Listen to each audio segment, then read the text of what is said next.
All right, Allison and Katie, no need for you to share your screen yet, but I'm gonna go ahead and open it up here in just a few seconds.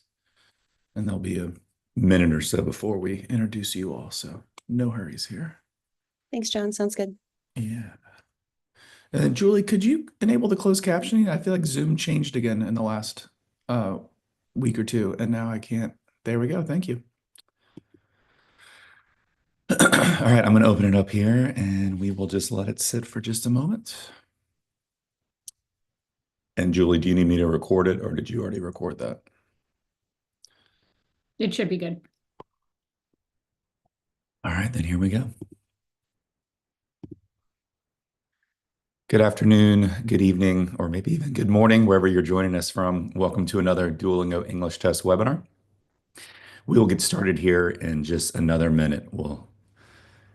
While you are waiting for us to get started, just wanted to quickly let you know about another great opportunity to learn about wonderful universities. Tomorrow will be the focus is just on the United States with universities Northeastern and Boston and Temple in Philadelphia and two of our oldest and most historic cities on the East Coast. And we'll also spend some time to learn about how to test your best on the Duolingo English test with our very own teacher Ross. And that will be tomorrow morning at the same time. You can use that QR code right there to scan and sign up for tomorrow. All right, and with that, let's go ahead and get started. So welcome again today to our Duolingo English Test webinar, the very first of 2025. We'll talk a little bit about the Duolingo English test. We'll spend a lot of our time talking about the similarities and differences between educational opportunities in Canada and the United States. And then we'll learn about two marquee global universities in New York University, otherwise known as NYU, which is of course located in New York City, or Queen's University, which is in Kingston.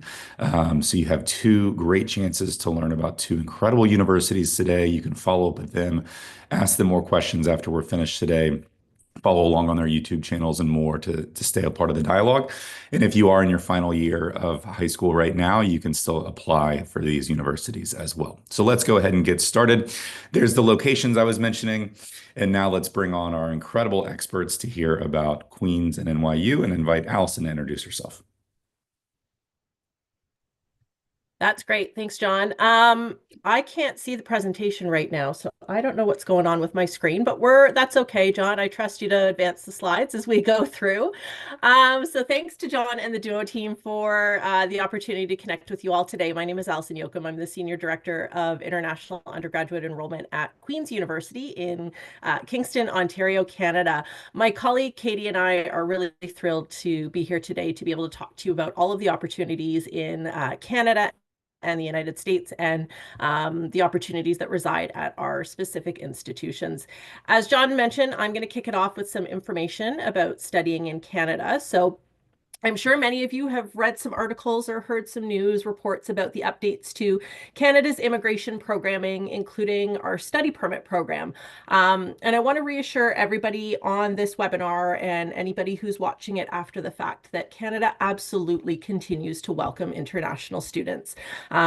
We especially are really highly qualified students that often look to come to Canada to further their education and want to further their opportunities with that Canadian degree.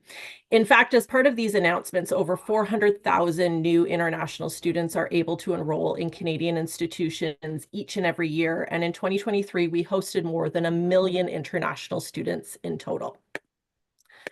So let's discover what studying in Canada is about. Next slide, John, if you haven't gotten there yet. Allison, if I can break over. you for just 1 second and let Katie introduce real fast, and then I'll do the Sure, DE sorry. one, and then I'll pass it back over to you. Sorry for that. Katie, go for it. Sure, sounds good. Thanks, John. Hi, everyone. Nice to see you. Thanks for joining us today. My name is Katie Korhonen. I am the Director of Global Admissions, Evaluation, and Strategy at New York University. I am based at our New York City campus, but in my role, not only do I get to work with applicants to the New York campus, but I'm also able to help students through the application process for our campuses in Abu Dhabi and Shanghai. And I'll go into more detail about all three of those programs and, of course, more about the U.S. admissions process and higher education landscape a little bit later. So thanks again for having me. I'll throw it back to you, John. Thank you so much, Allison and Katie. Appreciate your time today. Students, parents, counselors out there, you're in for a treat today with these experts. Very quickly, before we get into Canada, I just wanted to quickly explain to you the Duolingo English test, the only English proficiency test that is designed with you in mind.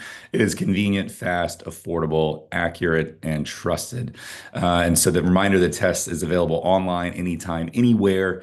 There is no proctoring that you have to sign up for, any time slots that you have to fill. You just take it whenever you feel most comfortable and most ready. It's reviewed and proctored after the fact, and you'll get those results back in 2 days' time. The most affordable test, accurate and built on research with an incredible team of leading assessment science researchers and assessment scientists, and also now used by close to 6,000 different programs worldwide, so including Queens and NYU here today. So go online, find out more about the DET. You can also take free practice tests, completely free practice guide as well to help with your test readiness. And then you can also tune in tomorrow to hear more from teacher Ross and learn more about testing your best on the DET. With that, Allison, I will now hand it back to you. Is this the first slide for you, or do you want to get into the next one? The good news is, John, I've got the slides back. So sorry about jumping the gun earlier. There we I go. That's great swapped news. All everything. right, Allison, over to you. All good, all good. So if you want to jump over to the next slide, we've done our little intro already, and now we're going to discover what studying in Canada is about. So next slide, John. Oh, you can go one more, John. So students from all over the world, yeah, that's great, come to Canada to further their education because of the rich and diverse experiences our country really has to offer. Because of that high quality education system that prepares our graduates to live and work around the world. And overall, Canadian university graduates really do have some of the strongest employment rates and graduation rates. And with well-priced programs, it really does lead to a wonderful return on investment for our students. Next slide, John. So Canada is a really large country by land mass size, and each region and province and city is going to provide you with a unique experience from beaches to mountains, big cities, small cities, but all of our communities are really dynamic and inclusive, and they're welcoming of newcomers from around the world. With that being with us being one of those largest countries in the world by land size, our largest population does reside in the province of Ontario, which also happens to be where the majority of our colleges and universities are located. But we are located, we've got institutions in every single province, in almost every single territory, in 2 of our 3 territories. And overall, we have more than 400 colleges and universities in both the private and public sectors across our country. Many of our institutions have helped foster and nurture some of the world's greatest inventions, like the telephone. Those of you who take advantage or are helped with insulin, JavaScript on computers, sonar, newsprint, if those of you are still out there reading newspapers, and the Atlas subatomic particle sensor. So there are some really cool inventions that come out of Canada, and a lot of that is driven by college and university research. So how you're going to learn with Canadian institutions, we have a couple of different ways in Canada. So our Canadian institution credentials are broken. You can advance to the next slide, John. Are broken into different categories that would allow students to study various different levels. So if you're looking for a degree, you can do that all the way up to a PhD level at any one or at many of our universities. Some of them specialize in undergraduate. Some universities like mine are research intensive. You can go from undergraduate all the way up to PhD studies. Most universities will also offer certificate programs. Some will do diploma programs, and a lot of us will also offer language programs. The colleges are more applied in sense, and so you're not really getting the master's degree level or the PhD degree levels. You would be looking at more advanced diplomas or 3-year technical diplomas, though there are some colleges out there that will offer associate degrees, which can also translate into you transferring over to a university to complete out a full bachelor's degree or advance your studies through master's programs. And of course, we have elementary, secondary, and language schools as well. So one of the things that we really pour into a lot of our education in Canada is that hands-on learning experience. So a lot of experiential learning through co-ops, internships. In Canada, our co-ops and our internships are paid.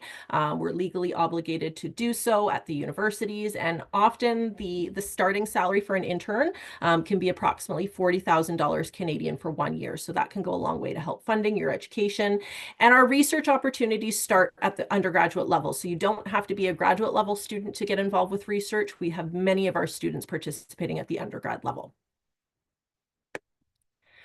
So in terms of applying for admission to Canadian universities, you can apply directly to the university itself. Some of us are also on the Common App, and in Ontario, because we have the largest consortium of universities, we have a single source application called the Ontario University Application Centre, where you can gain access to the 22 universities that you can find in the province of Ontario with one easy application, and you fill out your information once and you can select your programs there.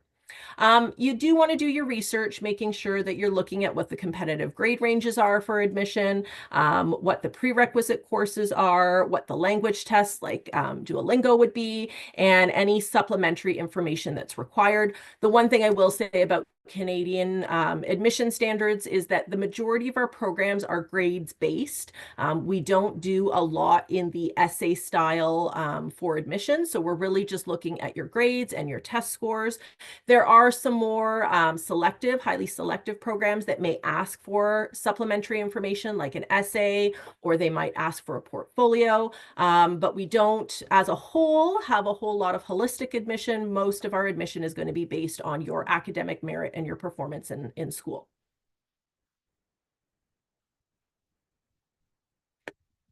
So obviously, when you come to Canada, you want to make sure that you're going to succeed after graduation and even while you're at the university. So I just want to take a quick moment to talk a little bit about working and during and after your studies. So if you do wish to work as a part-time student, John, you can go over to the next slide. You can do so up to 24 hours a week during your studies, and you can work full-time as a student during your regularly scheduled breaks.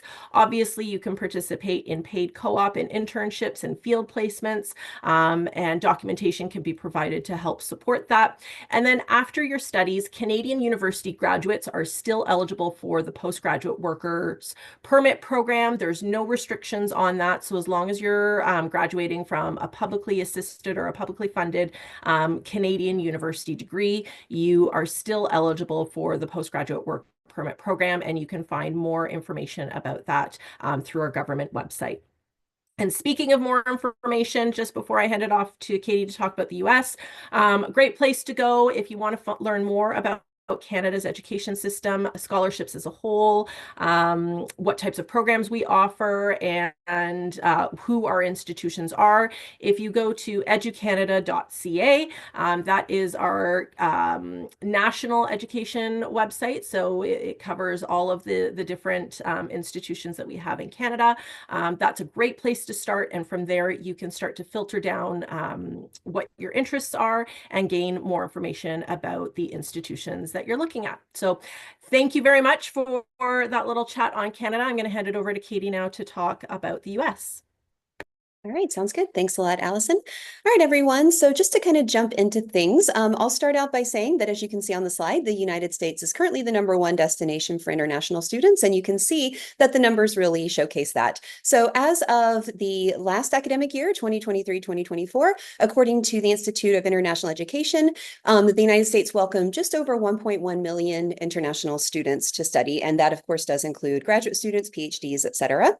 That was an increase from the year prior. That year we had just about 1,050,000, give or take, international students. So it does show you that we are definitely on the upswing, and it's very exciting to see that international students still find the United States to be a great match for their educational needs. In terms of undergraduate, oh, sorry, John, we can just go back just 1 second. In terms of undergraduate enrollment, you can see that there are just under 343,000 undergraduate students in the United States as of last year. We'll see when IIE puts out their new Open Doors report this summer if that number did increase for the 2024-2025 academic year. All right, thanks, John. We'll go to the next slide. So in terms of diversity of institutions, you can see that there are a lot of different universities, liberal arts colleges, community colleges, all types of different opportunities for international students to pursue in the United States. In fact, there are just under 4,000 colleges and universities that offer some sort of degree programs that could include associate's degrees, bachelor's degrees, master's, PhDs, and other professional programs. So a wealth of opportunity available across the United States. We'll go to the next slide. And here's a little bit about those different types of institutions. Just in case you're not too familiar with the US style, I'll go over a few of these different opportunities for students. So essentially, the majority of our programs are, of course, broken up into public or private. And so students that perhaps are from a state in the US, perhaps they're from Michigan, let's say, they could actually potentially go to the University of Michigan and go for in-state tuition. And that's because those universities are publicly funded by the states. And so students typically might be able to go for slightly less money. Of course, international students are able to choose public or private. And typically you would not get a discount like the students from that are in state, but you would still get, of course, a very robust education and be able to study alongside other students from that state and from the rest of the US and potentially the rest of the world, because certainly these public schools are welcoming students from all over the world. Private schools are slightly different. They are not publicly funded by the state that they are based. And just like their public counterparts, they also are able to welcome students from that state, from the rest of the US and the rest of the world. And so in either option, you are going to, of course, get a very strong undergraduate educational experience. Now, in terms of the different types, in terms of private schools, you might see that they're broken up in even further into liberal arts colleges and potentially research universities. So I'll go over more about NYU in a few minutes, but NYU does consider itself to be a research university. That means that we do offer a plethora of different undergraduate and graduate degree types. So you really could run the gamut of different educational programs at a school like NYU. And a lot of these different research universities are actually broken up into different schools and colleges. So for instance, at NYU, we have 10 different undergraduate schools and colleges that students would be applying directly to in general, based upon what it is that they want to study. Liberal arts colleges are going to be a lot smaller. So while research universities may have anywhere from, let's say, 5,000 to 55,000 students across the board, liberal arts colleges are typically much smaller. They might have around 2,000 to 4,000, give or take, students. And they generally are really fully based on having students pursue an undergraduate education. They typically don't offer further programs beyond undergrad, bachelor's degrees, and they're going to be in, again, those kind of small discussion-based seminar classes where you're going to be, usually among students, maybe about 20 to 40 different students being taught in that type of an environment. Now, that's not always the case. You may see some of those classes that are slightly larger, but they're going to be much kind of smaller, more nurturing communities. And so they are definitely for different types of students. And if you're still in the phase where you're looking at different types of universities, I would encourage you to take a look at these different types of programs. For instance, schools that you may have heard of that are liberal arts colleges might include schools like Williams and Amherst and Swarthmore and Pomona, et cetera. And big research universities like NYU, like American University, like UC Berkeley, those types of schools. So they are quite different. And I would definitely encourage you to take a look and do your research. Now, you'll see on the list as well. Oh, sorry, we'll just go back for just a second. So I won't go into detail about the rest of these, everyone, but just so you know, many universities in the US do guarantee housing for all 4 years. And so if that is something that is necessary for you, make sure you do that research. That would be considered a residential university. Non-residential are schools that may not actually offer housing. So that might be community colleges or things like that. So definitely include that in your research. Professional schools are generally those that might be catering toward more, adult learners that want to go back to school to learn a new trade or something. Polytechnic would generally be for students interested in STEM fields. Of course, we have historically Black colleges, women's colleges, and like I mentioned earlier, community colleges as well. So that's just kind of a general overview of the landscape right now. Thanks, John. We'll go to the next. All right. In the US, everyone, there definitely is amazing academic quality and a lot of flexibility as well. So whereas when you go into a program, let's say in the United Kingdom, you might be selecting a program or a course of study that you'll be doing for 3 years, and you don't really have a lot of flexibility to pursue other things. And that, of course, has its own merits. But in the US, we definitely allow students to really pick and choose and find their way as they're going through their 4 years of undergraduate study. You can, of course, come in with a major already selected, but in most cases, you have the flexibility to come in undecided and ultimately take maybe a year, maybe even 2 years to pursue some different courses that you find interesting, and then pick that major at the end of your second year. And in general, the programs that we offer in the US have what's called a liberal arts core. That is really kind of making sure that students have the breadth of understanding of a lot of different areas that we find very important to the undergraduate experience, like, for instance, English writing, as well as the natural sciences, maths, social sciences, humanities, and foreign languages. And that's going to kind of be the backbone of these undergraduate programs in the US. And then again, the major is going to be something that you kind of add on top of that liberal arts core. And so a lot of students that I've known have really kind of jumped into their liberal arts in their first year, taken courses that sound really appealing to them, and use that time to kind of figure out what exactly they want to go, kind of dig even deeper into as their major. Now, don't forget as well that a lot of these programs will give you the flexibility to also do a double major, which means that you might be able to finish 2 different majors in the 4 years with careful academic planning and work with your undergraduate advisor. If you don't have time to do a double major, then minors are a great option to kind of, learn a little bit more about a program of interest, but not be able to kind of dig in quite as deeply as a major. That would be about 1 semester's worth of work in that program as opposed to an extra full year.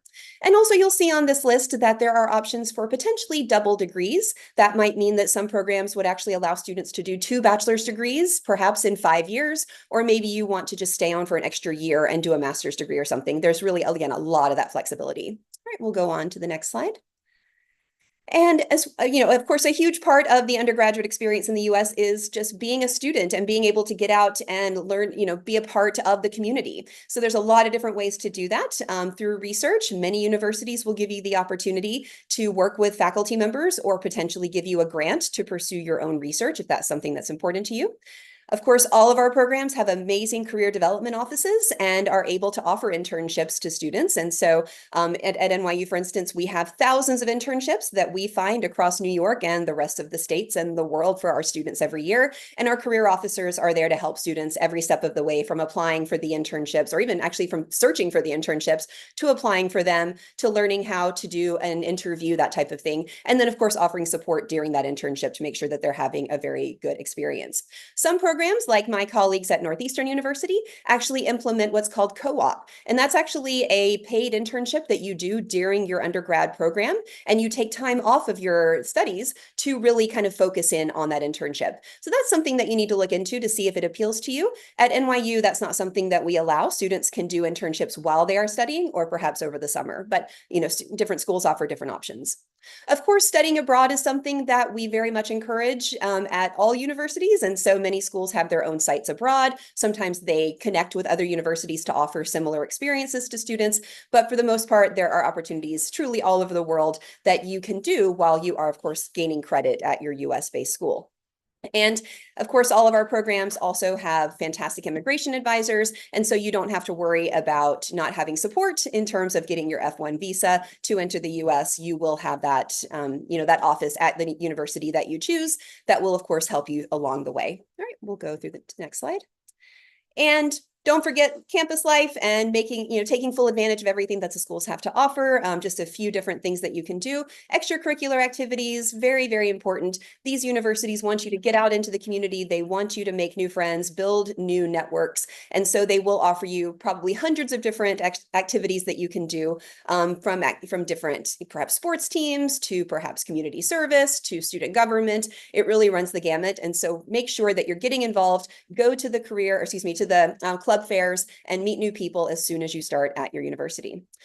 Definitely lots of different student support services from perhaps students who might need additional support with their roommates, or their resident assistants are always going to be fantastic support services.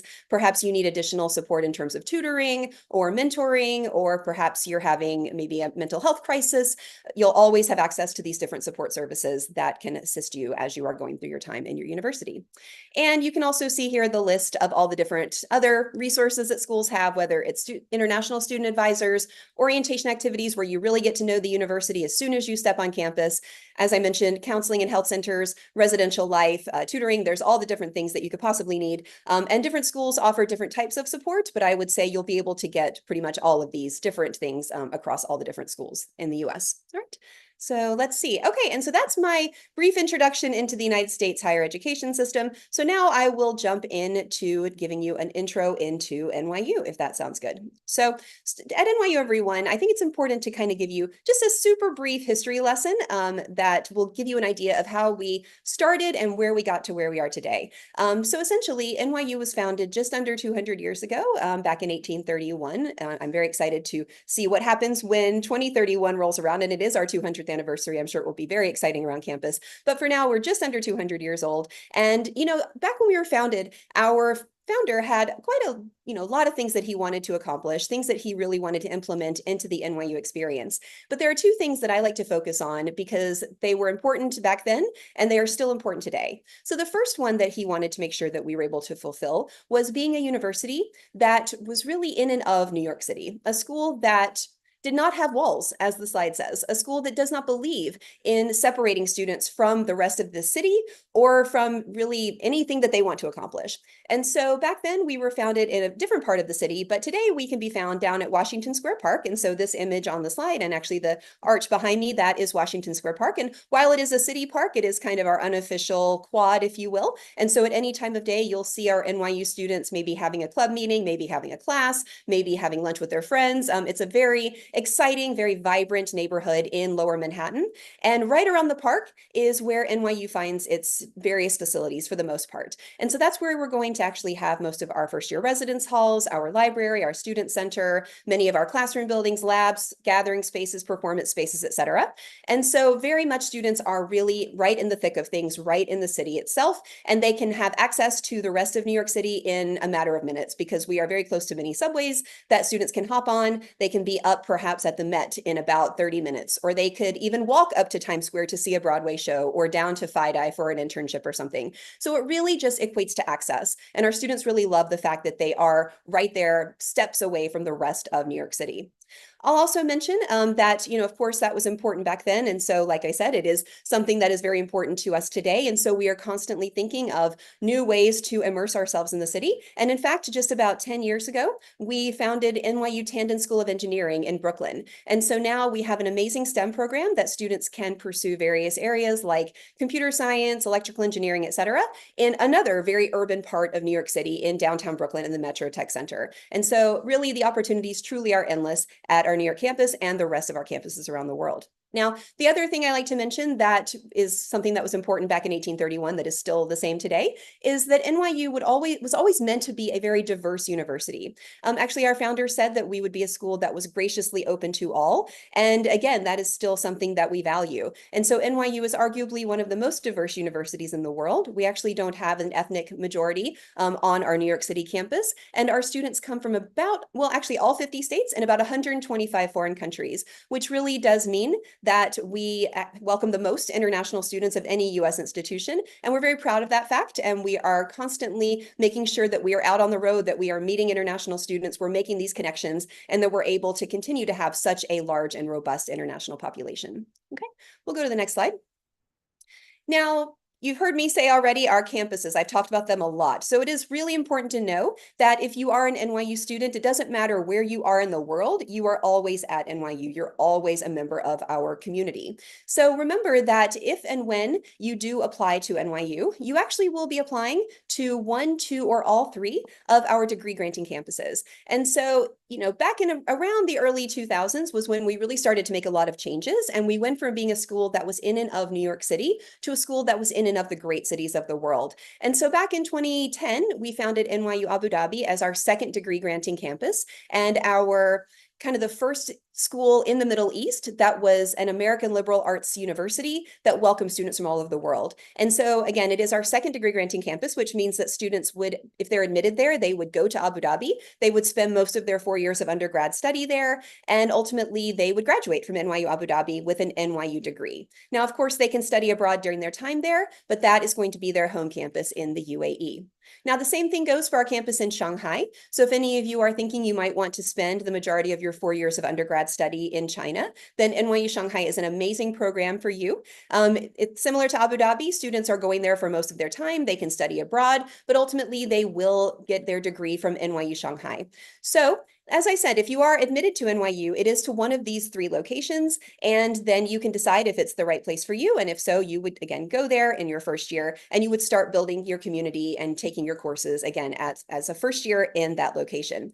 Now you can see that the different sites around the world that are in white, those are our global academic centers. And those are programs that NYU has built over time to give students study abroad opportunities. And so actually the newest one on the map is Tulsa. It is actually welcoming its first class of students there this semester. So we're very excited to see how it goes. And if students, I'm sure they will have an amazing opportunity and experience at our Tulsa campus, but that's just one of 13 different locations where students can choose to spend their time during their 4 years. All right, so let's say perhaps you've always dreamed of learning Spanish in Madrid. That's fantastic. You can spend a semester there. Maybe you're really drawn to the art of Italy. We have a wonderful program in Florence. So truly, this is something that we very much encourage. We want students to take advantage of these opportunities. And they're super easy. All you have to do is apply for one of them. You will, as long as there's space open and in your good standing, we'll typically make it happen. All of your credits transfer. You're taught by NYU faculty on NYU sites. And if you're on financial aid, it will also transfer. So definitely something to keep in mind if you do attend NYU. We'll go to the next slide. All right. So something else I like to mention when I talk about NYU students is that we really do consider them to be the Earth's boldest. We find them to be risk takers. We find them to be students who are excited by new things, by, stepping outside their comfort zone, by making new friends from different groups that they may not have expected in the past, or taking a step outside their comfort zone and going to a new country around the world that they never would have expected that would have been a good fit for them. And as long as you are willing to do this, and rest assured that our faculty, our staff, our students will really push you to take that step to try new things. You will be a fantastic member of our community, and you'll definitely be a student that we're looking for at NYU. That's something that we really are excited by. Students that, again, are willing to meet those new people, build new connections, try new clubs and things like that. So just keep that in mind, that is why we really consider ourselves to be home to the Earth's boldest. All right, we'll go to the next slide. And we'll drill down just for a couple of minutes about the three different campuses, just so you have an idea if and when you apply, which one might be the best fit for you. So New York City, again, is our largest. You can see we have just under 29,000 undergraduate students. Right now, we have right around 55,000 full-time students in New York, but just under half of them, or actually over half of them, are going to be undergraduate students. Actually, earlier I said we had about 125 countries represented. My apologies. I think that has increased to about 135 countries right now.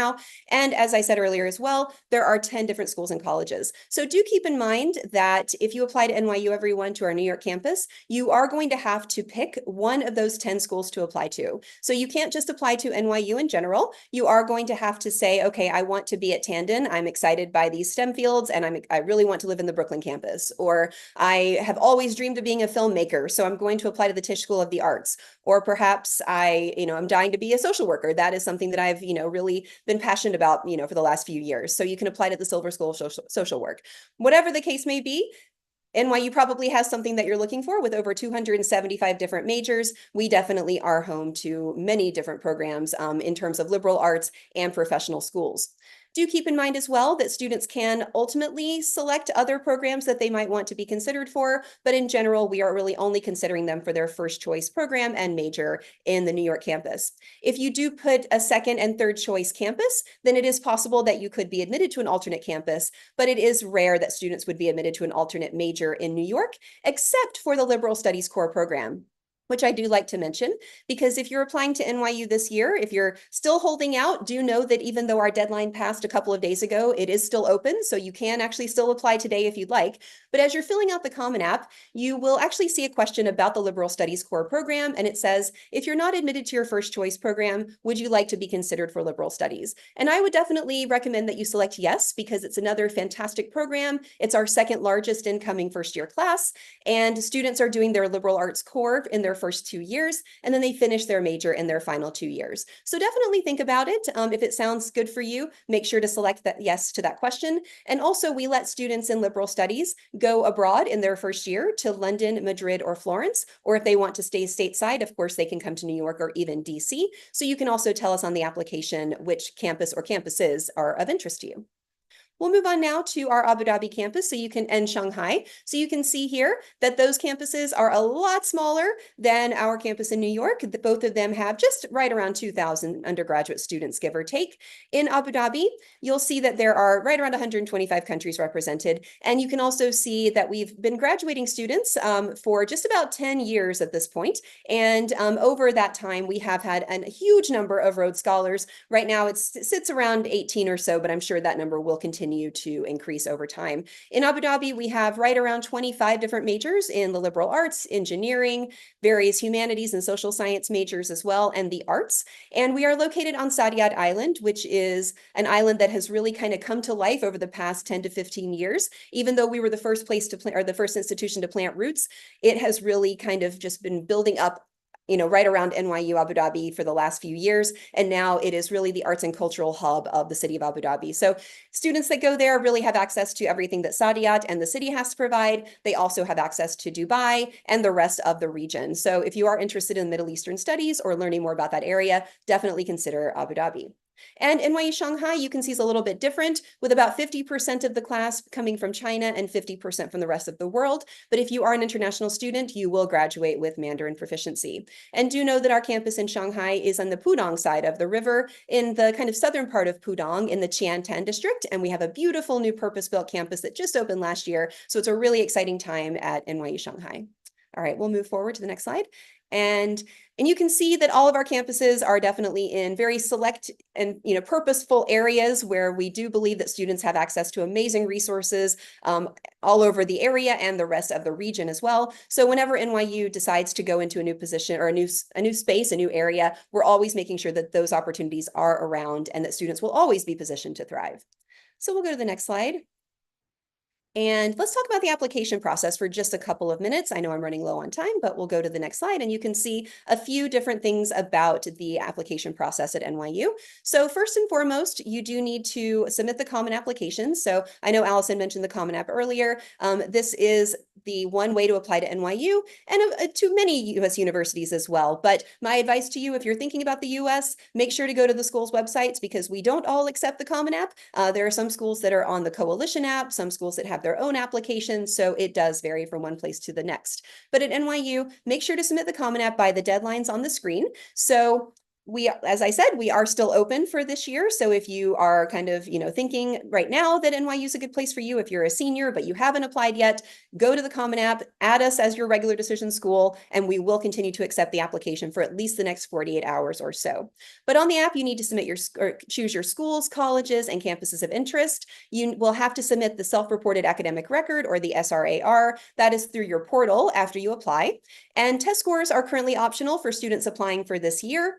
If you're applying for future years, we have not yet made our decision, so keep an eye on our website. Probably the next couple of months, we will let you know if we will continue to be test optional.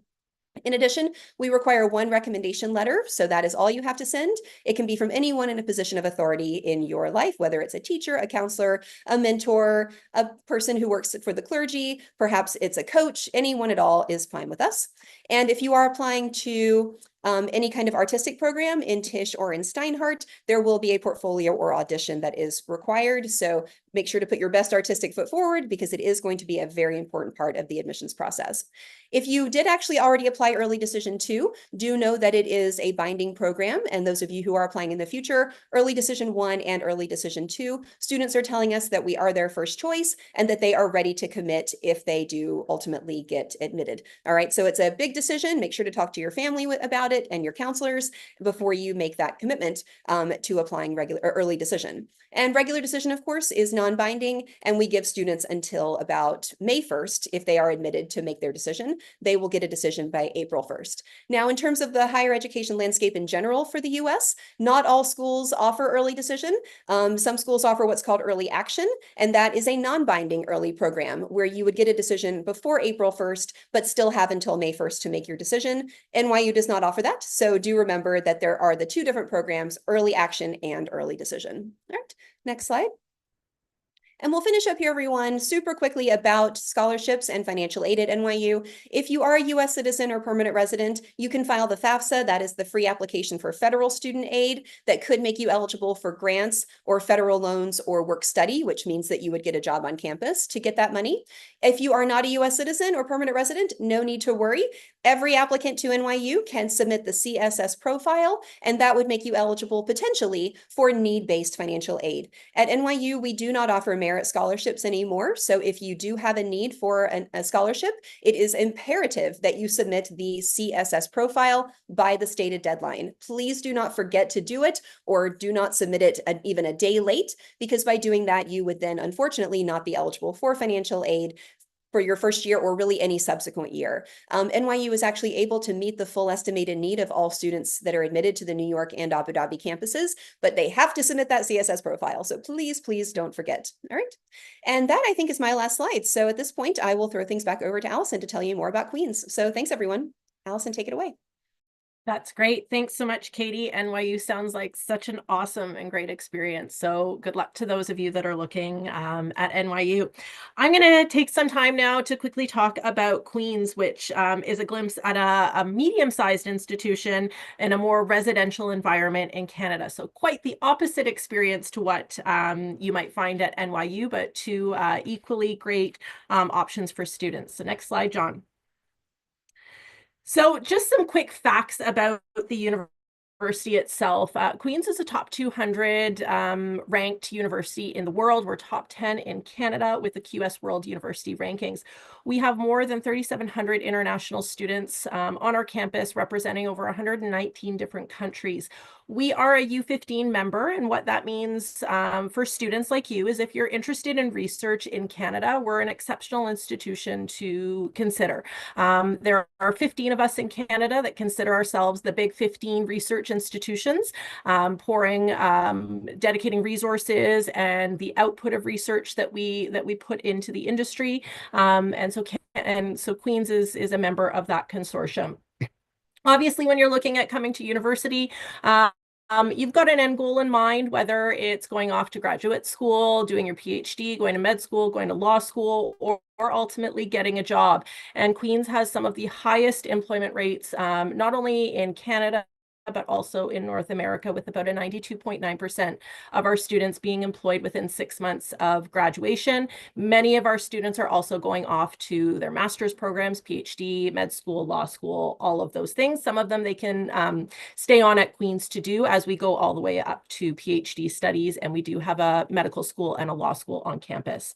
Every year, we receive more than 58,000 applications for just over 5,000 places from 120 different countries around the world. So we are a well-known institution, and we do draw a crowd and draw some interest from students all around the world, which is really exciting.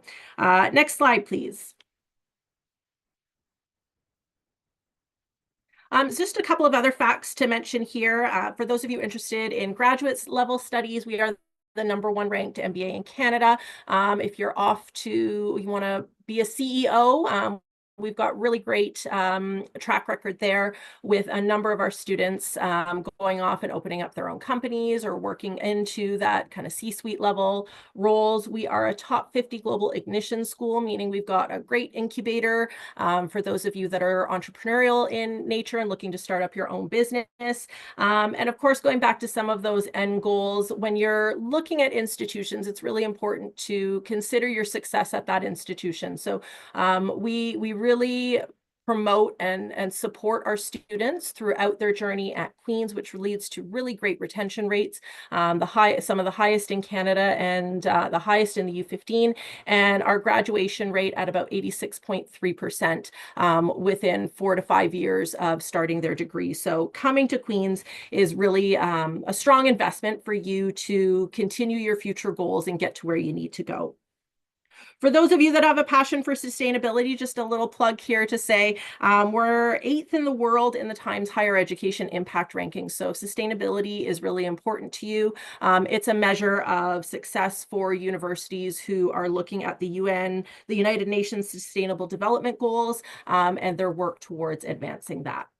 So international partnerships, for those of you that are interested in furthering your international experience, so studying abroad even more than just coming to Canada, we partner with 220 universities in 50 countries around the world. And it's really that robust international exchange network that is one of the hallmarks of the Queen's experience. Many of our students, in fact, just over 23% of our students will go out on international exchange at some point throughout their time at the university. And we're partnering with some of the world's most prestigious universities, like the University of Melbourne, Edinburgh. You could go study at the Sorbonne, you can go to Durham, you can go to the University of Hong Kong, Peking, London, and so many more institutions to help support your degree and give you that additional international experience through coursework, joint research projects, and further cultural enrichment. Next slide, John. So when it comes to international students, we are highly invested, not in just receiving you on campus, but ensuring that you're going to succeed while you're studying at Queen's and throughout your time at Queen's. And the commitment that we make to our international students, you can see some of the highlights here, but we guarantee residence with optional early move-in to all of our international students. We have automatic merit-based scholarships for students with an average of 90% or higher in our Smith Engineering program and our Faculty of Arts and Science. Many of our other programs also have international Dean's Awards, and these awards will go all the way up to $100,000 over the 4 years of study at Queen's. We have optional paid internship programs where you would go and take a break from your studies, work for a 12 to 16-month paid internship placement anywhere in the world, and then come back and complete your degree with the internship designation. We offer comprehensive study permit support. So once you get that offer of admission to the university and you're starting to work on your immigration papers to get your study permit, visa to come and study at the institution, we work with a company called Border Pass to help you through that process. But we also have registered and licensed immigration advisors and counselors right on campus who are there to help you with any of your immigration questions or needs. We offer lots of comprehensive pre-arrival support to help you integrate into Canada, set up your bank account, all of the little nitty-gritty things you need to do when you move to a new country. And of course, throughout your degree, there's career advising, academic advising, as well as cultural supports, and ultimately some support to help you with a postgraduate work permit program if you are intending to stay in the country after graduation. Next slide, John. So part of that first year success package, I've already mentioned our retention and our graduation rates, but we offer peer mentoring programs that help you both academically as well as personally. We have wellness groups. We have core skills workshops for you for your academics. We have in our residence communities, dons, programming and support. So what a don is kind of like your big brother or your big sister at the university. They're there to help you get through your time in first year, whether it be you need some academic advice or you need some personal advice. They're there to help guide and shepherd you throughout that first year transition. And for those of you that would consider to live off campus, or if you move off campus after first year, we have a whole wealth of supports for that community as well, both at the peer level, at the academic level, and throughout the community to help find some of that off-campus housing. Next slide, John. And all of this support really helps to lead to that career success. I mentioned that 92.9%, almost 93% of our graduates are finding employment within 6 months of graduation. And that's really leading to our high ranking in graduate employability. Again, well into the top 200, almost cracking the top 100 of that, but we've got a lot of competition out there that we're working with.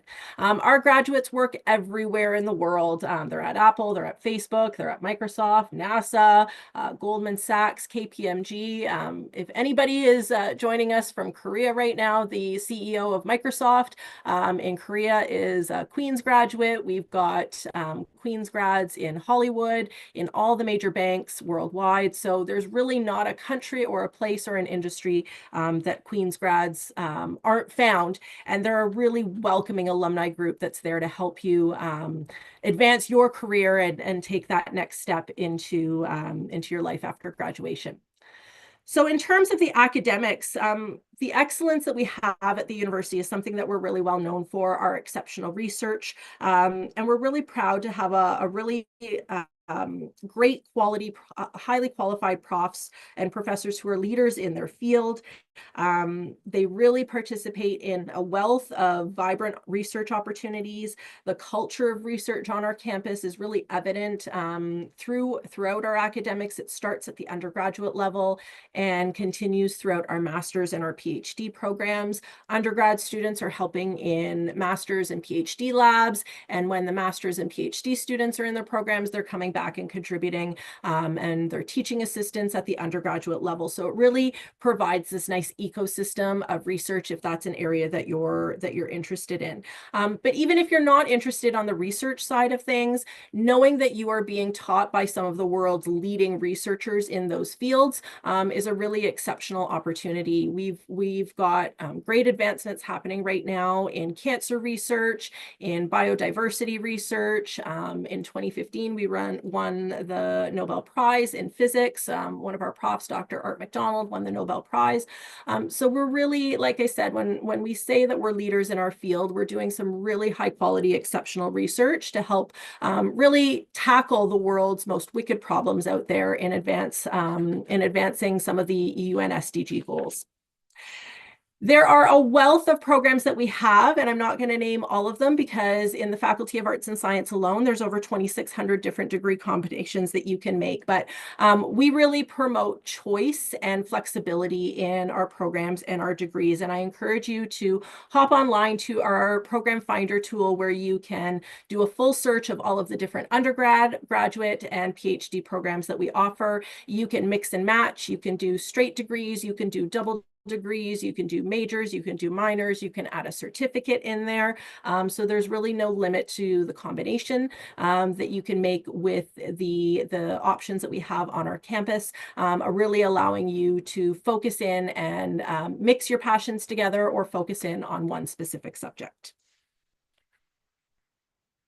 So a little bit about Kingston as the city itself. This is where we are located, and it's about halfway between Toronto and Montreal. For those of you that are familiar with the area, we're about 8 hours away from NYU in New York City. And we like to say that we're big enough to provide you with a really vibrant student life offering opportunities for sports and theater, comedy, outdoor activities, nightlife.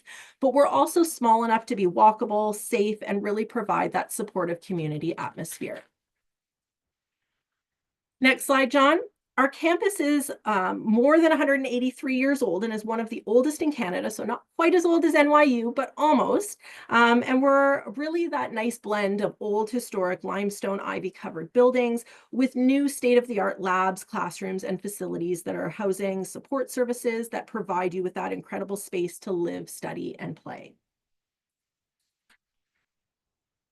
As I mentioned, residence is guaranteed to all of our first-year international students, and more than 90% of our first-year students do choose to live in residence. It surrounds our campus. It's a wonderful environment. There are a suite of different style of room types that you can go into, whether it be singles or doubles, or if you want to live with a couple of friends, we've got opportunities to live with 2 other roommates or 3 other roommates.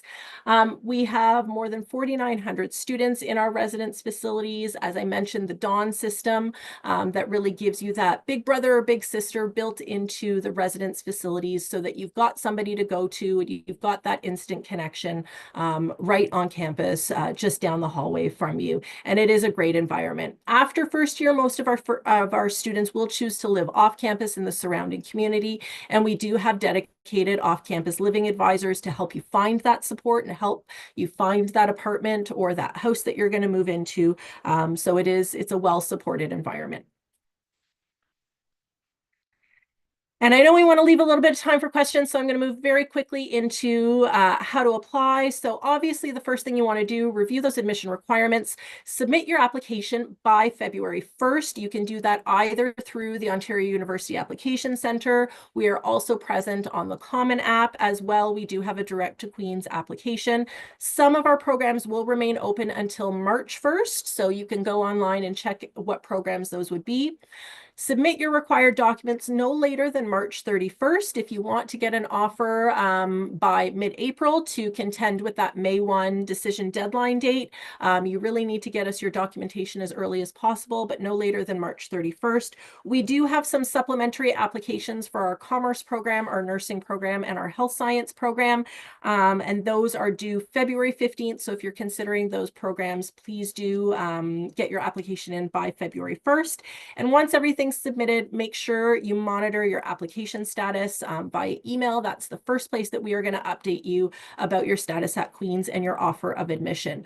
We will always aim to give you a financial aid offer at the same time as your offer of admission. As I mentioned earlier, we have scholarships, merit-based scholarships for international students up to $100,000 over 4 years. They're automatic. You don't need to apply for them. We will simply look at you with your application based on your grades. So I'm going to leave it there and turn it back over to John. Wonderful. Thank you so much, Allison. And thank you so much, Katie, students, family, counselors out there. Hopefully that was a really helpful session to learn about two of these great universities, but also about some of the similarities and differences across Canada and the US when it comes to education. Can't go wrong with either option. We had a lot of questions come in when you registered, so let's get into those. Quickly, if you could each just list out your Duolingo English test requirements or anything else kind of in that world of English proficiency. Katie, let's go over to you for this one to start.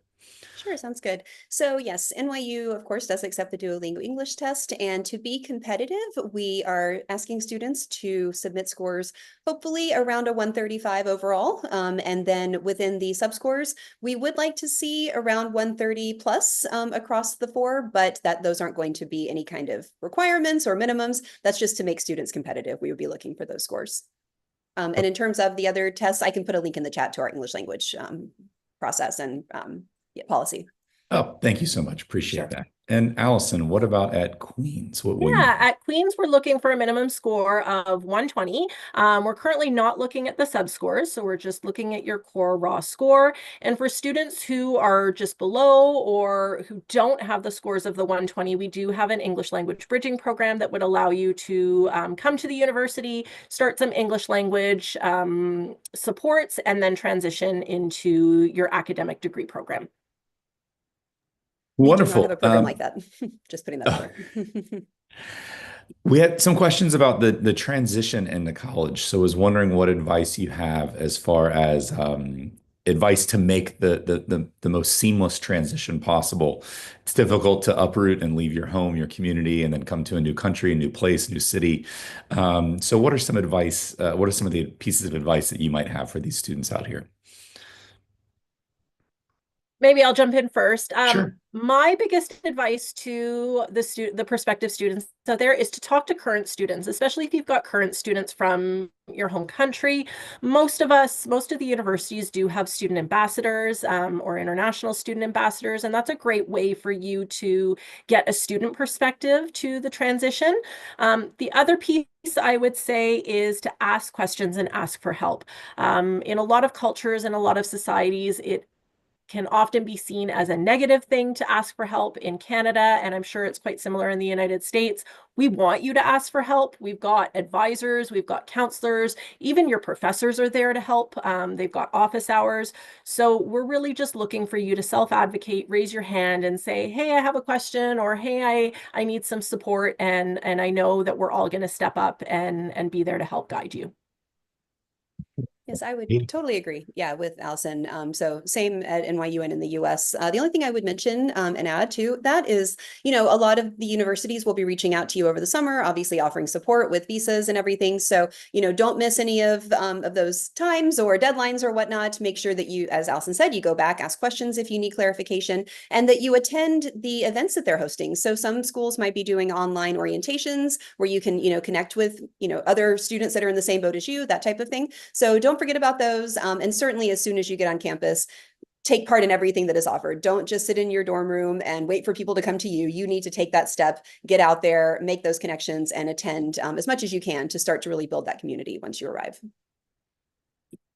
Fantastic. Thank you both. That's great advice. I know it can be a difficult transition, and that's exactly right. Make the most of those resources that are there. You heard today so much of what each of these, what Allison and Katie talked about, is the incredible resources that these universities offer, from counseling and support groups to having almost like a big brother, big sister, to on it goes. So really use those resources. Students, there are another great resources out there that you can find online. Of course, these universities will be getting back in touch with you over the coming days to send you more information as well, for you to hopefully start about your journey to learn more about these universities and more. You can always reach out to them via email as well. Follow along online. Thank you both again to Katie and Allison for their time this morning, sharing their expertise and their passion for their universities. And students, best of luck on your journeys and your processes. And of course, we hope that we will see you tomorrow morning for another Duolingo English Test webinar with Northeastern and Temple tomorrow, same time.